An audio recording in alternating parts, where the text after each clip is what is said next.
जब बीरबल ने कह दिया, बादशाह अकबर को जोरू का गुलाम, फिर अकबर ने चली चाल बीरबल को फंसाने के लिए। सुनेंगे पूरी कहानी इसी वीडियो में, बट मैं चाहता हूं कि आप चैनल को सब्सक्राइब कर लें।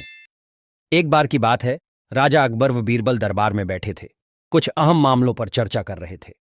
तभी बीरबल ने अकबर से कहा, मुझे लगता है कि ज्यादातर पुरुष जोरू के गुलाम होते हैं और अपनी पत्नियों से डर कर रहते हैं।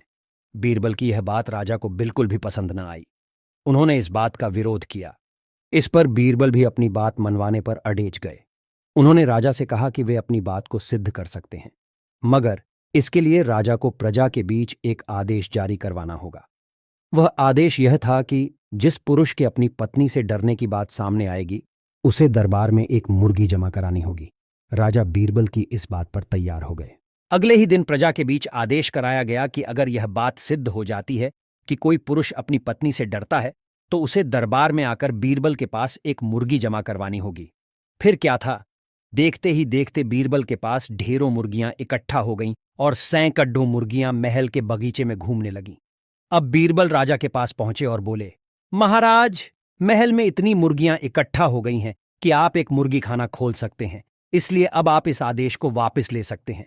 मगर महाराज ने इस बात को गंभीरता से नहीं लिया और महल में मुर्गियों की संख्या धीरे धीरे और भी ज्यादा बढ़ने लगी।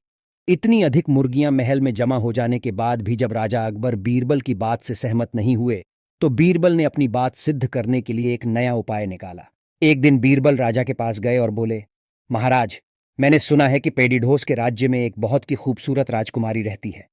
अगर आप चाहें तो क्या मैं आपका रिश्ता वहां पक्का कराऊं? यह सुनते ही राजा चौंक उठे और बोले, बीरबल, तुम ये कैसी बातें कर रहे हो? महल में पहले से ही 2 महारानियां मौजूद हैं। अगर उन्हें इस बात की भनक भी लगी तो मेरी खैर नहीं होगी। यह सुनकर बीरबल ने तपाक से जवाब दिया, चलिए महाराज, फिर तो आप भी मेरे पास 2 मुर्गियां जमा करा ही दीजिए। राजा बीरबल का ऐसा जवाब सुनकर शर्मा गए और उन्होंने अपना आदेश उसी वक्त वापस ले लिया। कहानी से सीख। अकबर बीरबल की इस कहानी से हमें यह शिक्षा मिलती है कि बातों की चतुराई से हम किसी भी बात को मनवा सकते हैं। जरूरत है तो बस बीरबल की तरह चतुराई से अपना पक्ष रखने की। मित्रों, कहानी कैसी लगी मुझे कमेंट बॉक्स में जरूर बताएं और चैनल को भी सब्सक्राइब कर लें।